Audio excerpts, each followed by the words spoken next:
Listo. Bueno, ahora vamos a hablar de otro tema que es muy común de nuestra consulta y es hablarle a los pacientes acerca del contenido, digamos, de sodio. Sabemos pues en toda la literatura que siempre nos están hablando que hay una relación directa del consumo de sodio con la aparición de enfermedades cardiovasculares, primordialmente porque el sodio puede elevar la presión arterial. Entonces ese sería el factor de riesgo que desencadenaría posteriormente una enfermedad cardiovascular. Entonces, a ver, este es un tema muy complejo porque llegar y decirle a un paciente no coma sal es prácticamente hablarle de una alimentación sin ningún tipo de sabor, muy difícil de que tengan adherencia a un adecuado consumo de alimentos bajos en sal. Pero el inconveniente mayor frente a eso es que siempre pensamos o siempre nos concentramos en que lo que tiene que bajar el paciente es solamente lo que hablamos la sal como tal, la sal en las preparaciones. Pero la realidad de esto es otra. La mayor contenido de sodio que nosotros podemos consumir en nuestra dieta hoy en día contemporánea está más relacionados con los productos procesados. Por ejemplo, en esta imagen les quiero mostrar que solo el 5% de lo que consumimos, digamos, usualmente de sal en el día está relacionado con la cocción. Un 6% de lo que comemos está relacionado en aquellas personas que le adicionan posterior de la cocción sal a las comidas, en un 12% en el contenido propio del sodio de los alimentos. Ojo, aquí ya estamos hablando que dentro de esa recomendación que nos hablan las guías internacionales tenemos que contemplar que los alimentos también nos dan sodio, no solamente podemos hablar del producto que es la sal. Pero miren esto, el 77% de los alimentos que nosotros consumimos, digamos con muy buena cantidad de sodio, provienen de los alimentos procesados. Entonces el cuestionamiento es el siguiente: nosotros solamente estamos trabajando en el 11% del consumo. ¿Por qué? Porque nos enfatizamos únicamente en el salero de la mesa o en la preparación de la sal en la cocción. Y miren que esto es el 11%. Y realmente el consumo mayor lo vamos a encontrar es en los alimentos procesados que consumimos. Entonces, esta es la parte que tenemos que trabajar mucho más. No quiere decir que no tengamos que hablar sobre estos aspectos, pero este es el que estamos dejando abandonado y por eso muchas veces cuando vamos a hacer un control metabólico a nuestros pacientes no vemos una respuesta importante frente a este hecho, en su mejoría pues como la presión arterial. Bueno, ojo con esto. El sodio, ¿de dónde viene de nuestra dieta? Si estamos hablando de alimentos procesados, vienen de muchos ingredientes. ¿Cuáles ingredientes? Estamos hablando de la sal, que es la que comúnmente le hablamos a nuestros pacientes, pero miren, estamos hablando del bicarbonato de sodio, que el bicarbonato de sodio, ¿dónde lo vamos a encontrar? En productos de repostería para dar sabor y volumen.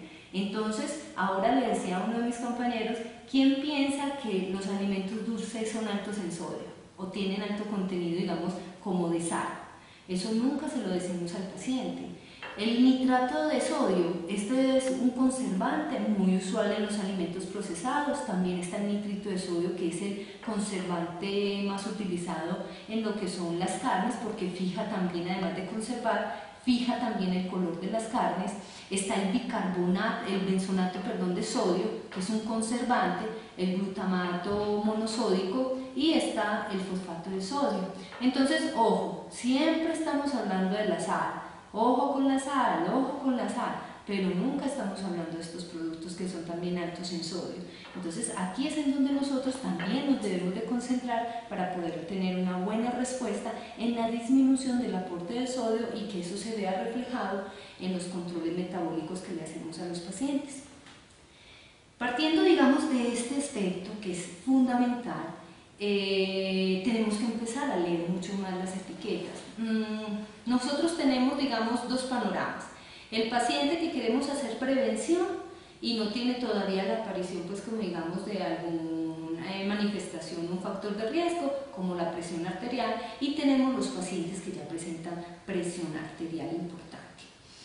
Hay que mirar que en ambos, digamos, grupos hay que ser un poco más estrictos en la lectura de cuánto sodio está consumiendo en el paciente hipertenso, porque si nosotros estamos hablando, las guías internacionales, como ustedes lo han estado leyendo en el documento, nos están planteando que hay una recomendación de sodio al día, que eso depende también de la raza, de la edad, pero digamos de una forma muy general nos están diciendo que tenemos que consumir 2.300 miligramos de sodio al día como digamos, un aporte seguro que no nos vaya a generar un efecto contra la salud, y 2.300 miligramos de sodio es el equivalente a 6 gramos de grasa. Entonces 6 gramos de grasa, ustedes comúnmente han visto estos paqueticos de sal, esto es 1 gramo de grasa, entonces nos están diciendo que debemos consumir máximo 6 gramos de sal al día.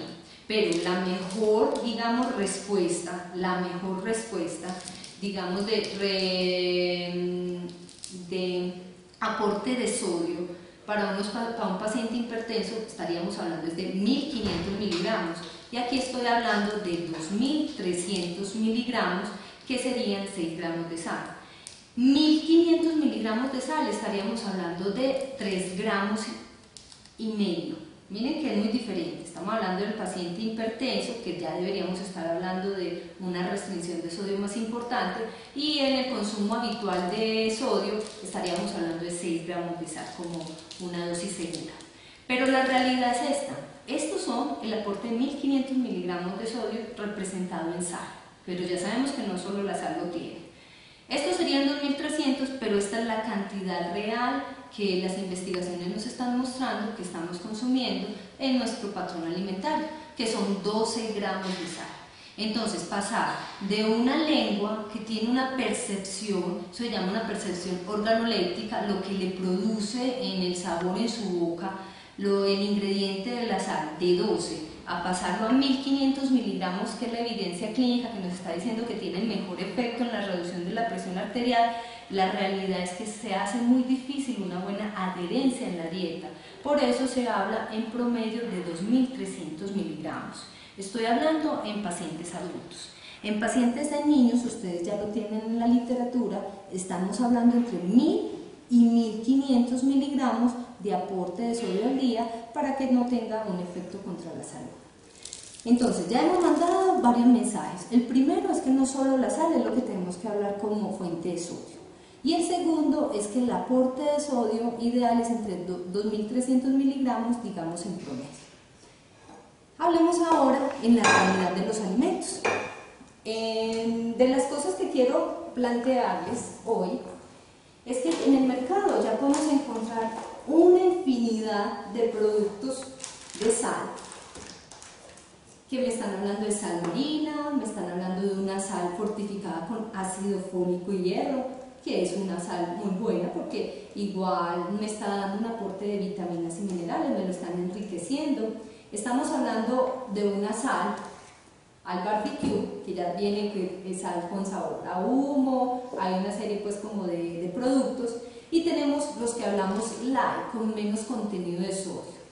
Pero estos que son con menos contenido de sodio, hay unos que tienen un aporte de menos del 25% y otros del 40%.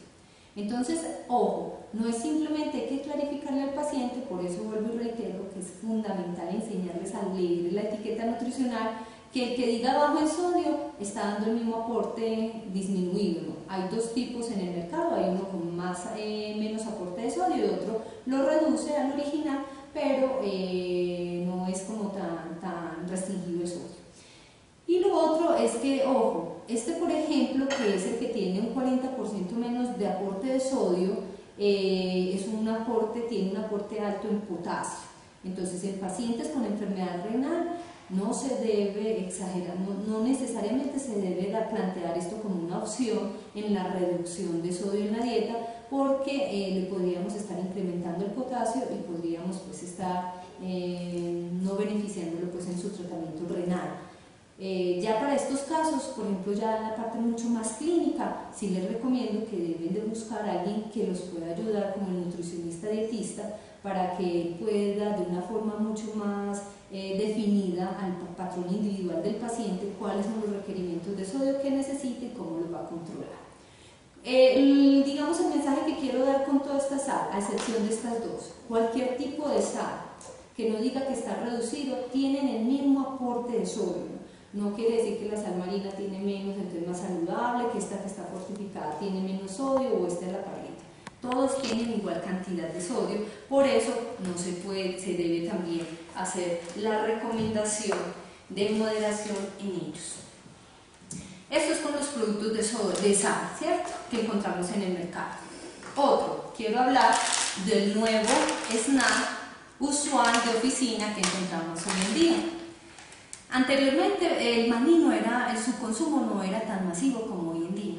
El maní hoy en día uno usualmente lo encuentra como uno de los snacks muy comunes en las oficinas o en las personas que tienen alguna entrecomida, sea el algo o la media mañana, y prefieren consumir esta oleaginosa, partiendo también de los beneficios que trae, que sabemos que hay relación que una onza, digamos, de este tipo de manís o oleaginosas pueden tener un efecto cardioprotector. Pero el problema de ellas no son las oleaginosas, sino el contenido de sal que pueden tener. Entonces les traigo aquí solamente algunos ejemplos. Por ejemplo, esto es un maní confitado. Tiene azúcar, tiene azúcar. ¿Qué significa que tiene azúcar? Que uno no asocia que tiene sodio. Pero cuando leemos la etiqueta nutricional nos dice que tiene 200 miligramos de sodio. Es decir, esto tiene la mitad de este sobre de sodio, ¿sí?, a lo que estábamos hablando ahorita del gramo de sal. Y es confitado, no es salado. Y cuando hablamos, por ejemplo, del que es el mezclado con nueces, maní y demás, tiene una cantidad de sodio de 240. Entonces, ojo, no todo lo salado está asociado con que sea alto o no en sodio, porque mire que este es confitado, este es salado, este tiene 240 y este tiene 200. Otro tema que quería decirles era sobre, digamos, el maní que llaman light en sodio. Entonces muchos me pueden decir, listo, no voy a consumirme esto, voy a empezar a consumir este que es light. Pero ojo, light no significa que está libre de sodio. Entonces hay que insistir mucho en la lectura de la etiqueta, vuelvo y reitero, porque esta marca me está diciendo de sodio tiene 140 miligramos, un poquito menos de la mitad del original. Y esta otra marca sí me dice un aporte mucho menor, que son 40 miligramos. Entonces los dos dicen light, pero este tiene 140 y este tiene 40. Entonces ahí es en donde se ve que la etiqueta nutricional es fundamental en este aspecto para decidir cuál es el que más nos beneficia. Algo que estos ya lo leyeron en la literatura, quiero reiterar, recuerden que las oleaginosas tienen un factor cardioprotector desde que se consuma 1 onza diaria o 5 onzas a la semana, que se les ha encontrado como su efecto protector, pero dentro de un balance calórico que posteriormente no nos pueda generar aumento de peso. Otro de los grandes temas que quería hablarles es, recuerden que ahorita habíamos hablado que los alimentos procesados era como el foco más importante para mirar el consumo de sodio en los pacientes. Les quiero dar un ejemplo. Las sopas de sobre, que hoy en día son muy comunes, pueden darle a usted entre 800 y 900 miligramos de sodio. Es decir, una taza preparada de una digamos, sopa como esta tiene 2 gramos de sodio, de sal, perdón, porque son 800 a 900 miligramos. ¿Eso qué significa? Que ya se está consumiendo más del 30% del requerimiento solo en una sopa. Entonces, esta deberían restringirlo totalmente en los pacientes que tienen presión arterial. Si este tiene 800, podemos encontrar en el mercado un jugo de tomate, que también a veces los pacientes les refieren a uno, que tiene 1100 miligramos de sodio. Y estamos hablando de una lata de salchichas, que también puede ser un consumo frecuente o ocasional en la semana, que tiene 870. Entonces miren que aquí prácticamente estamos hablando de productos que cada uno de su porción son el equivalente a 2 gramos de sal. Y hablemos un poquito ya para finalizar la parte de los alimentos de comida rápida. La industria alimentaria básicamente se ha identificado que tiene un factor de riesgo muy importante en esto del incremento del sodio en la alimentación, en la forma como prepara los alimentos. Por ejemplo, una pizza de estas puede tener un cuadrito de estos 1000 a 1100 miligramos de sodio, dependiendo pues del tipo de pizza. Entonces miren el aporte tan alto que tiene. Y un postre como, por ejemplo, aquí lo tengo a manera de ficha, un cheesecake, que cuando pensaríamos que sería alto en sodio, puede tener 400 miligramos de sodio, igual que una, muy aproximado, también una torta de estas, un pancake, y una barra de chocolate, ¿sí? Puede tener también una cantidad de, digamos, de sodio importante. Pero lo que yo quiero hoy darles como el mensaje en cuanto a los productos de sodio es lo siguiente: no es únicamente hablar de sal, hay muchos productos, algo como los productos de panificación, como el pan, un solo bagel de estos tiene 240 miligramos de sodio, que se coma 2 al desayuno, ya se está comiendo 500, un sobre de sal. Entonces, los productos de panadería también deben de ser también muy controlados. Entonces, para finalizar, la recomendación tenemos aquí, para reducir el contenido de sodio son muy sencillas para dárselos a los pacientes después de mostrarles un panorama como esto. El primero, consumir alimentos frescos, porque nos están diciendo que los alimentos procesados son los que tienen más contenido de sodio. Consuma los alimentos en casa porque pues va a usted tener mayor control de la adición de sal y no van a tener preservativos. Consuma frutas y verduras que son naturales y tienen un buen aporte de sodio. Entonces, si en su plato hay más frutas y hay más verduras, pues vas a tener un grupo de alimentos con menos cantidad de sodio y lo vas a controlar. Elija proteínas y productos lácteos bajos en sodio. Ojo con esto de embutidos, las leches hay que leer la etiqueta. No añada sal a las comidas. Reduzca gradualmente la sal. Recuerdan ahorita lo que les mostraba de 12 gramos al día, hay que llegar a 6, entonces hay que empezar a reducirlo gradualmente, leer la etiqueta, preferirlo en los restaurantes aquellos alimentos que no tengan, digamos, alimentos procesados. Preste atención a los condimentos, las salsas de soya, todo ese tipo de condimentos también tienen alto contenido de sodio, entonces deben de verificar cuáles son las mejores alternativas, y aumente el consumo de potasio más como una recomendación adicional para lo que es el manejo de la presión arterial o la prevención de la hipertensión. Entonces, básicamente esto es como un leve ejercicio que ustedes pueden hacer en su consulta o en los grupos que tengan con sus pacientes para mostrarles por qué deben de controlar el sodio en su alimentación.